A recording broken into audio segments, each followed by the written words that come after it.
आज मेरी तबीयत ठीक नहीं है, हम कल बात करेंगे। मैंने हाँ बोला और फ़ोन रख के सो गया। रात के 2 बजे अचानक से मेरी आंख खुली। ना जाने कैसे उसका नंबर मिला दिया। उसका नंबर दूसरी लाइन पर मसरूफ़ था। 5 मिनट बाद मुझे वापस कॉल आई। उसकी छोटी बहन बोली कि मोबाइल मेरे पास है और आप ही सो रही हैं।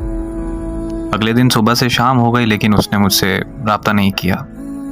मैंने दोबारा से कॉल की और देखा तो फिर से नंबर मसरूफ़ मिला आ रहा था। 1 मिनट बाद कॉल बैक आई और उसने मुझे कहा कि मैं कज़न से बात कर रही थी। मैं खामोशी से उसकी बात सुनता रहा और फिर कुछ वक्त तक हम दोनों खामोश रहे। फिर वो कहने लगी कि अगर ऐसे ही खामोश रहना है तो मुझे बता दो, मैं कॉल बंद कर दूं। मैंने मुस्कुरा कर कहा जैसे तुम्हें ठीक लगे। उसने कहा कि ओके, अब मुझे कॉल मत करना। बस ये कहकर उसने कॉल बंद कर दी। मैंने कुछ देर बाद उसे फिर कॉल कर दी। इस बार फिर से उसका नंबर मसरूफ़ आ रहा था। फिर उसने मेरी कॉल अटेंड की और वो बहुत खूब गुस्सा होने लग गई और मुझसे कहने लगी कि मेरी बात ध्यान से सुनो कि मैं अब तुमसे प्यार नहीं करती, मैं किसी और को पसंद करती हूँ। 6 साल का रिश्ता उसने एक पल में ख़त्म कर दिया। मैंने उससे पूछा कि आखिर कौन है वो लड़का। वो मुझसे कहने लगी तुम होते कौन हो मेरी लाइफ में इंटरफेयर करने वाले। मैंने उससे कहा कि यार मैं तुमसे प्यार करता हूँ, तुम मुझे भूल गई। इतने में उसको किसी और की कॉल आई और उसने मेरी कॉल कट किए बगैर उसकी कॉल रिसीव कर ली। मैंने कॉल कट नहीं की।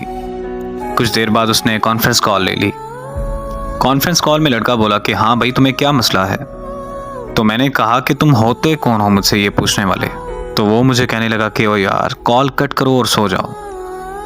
तो साथ में ही वो बोली कि नहीं जान, ये ऐसे बात नहीं मानेगा, आप इस पागल को इग्नोर करें और मुझसे बात करें। तो वो लड़का बोला कि हाँ मैं भी तो देखूंगी ये कब तक कॉल कट नहीं करता। मोहब्बत में सितम की मिसाल और क्या तुम है। मैंने अपने महबूब को किसी और के साथ रोमांस करते देखा है। वो वक्त गुजरता गया और मैंने बहुत मुश्किल से खुद को संभाला। 3 साल बाद मुझे एक रॉन्ग नंबर से कॉल आई। मैं कॉल अटेंड करते ही उसकी आवाज़ पहचान गया। वो बोली कि कैसे हो तुम। मैंने उसे कहा कि तुम काम की बात करो बस। तो कहने लगी कि तुम मुझसे अभी तक नाराज़ हो। मैं खामोश रहा और फिर पूछा उसने कि तुमने शादी कर ली। तो मैंने पूछा कि तुमने कर ली।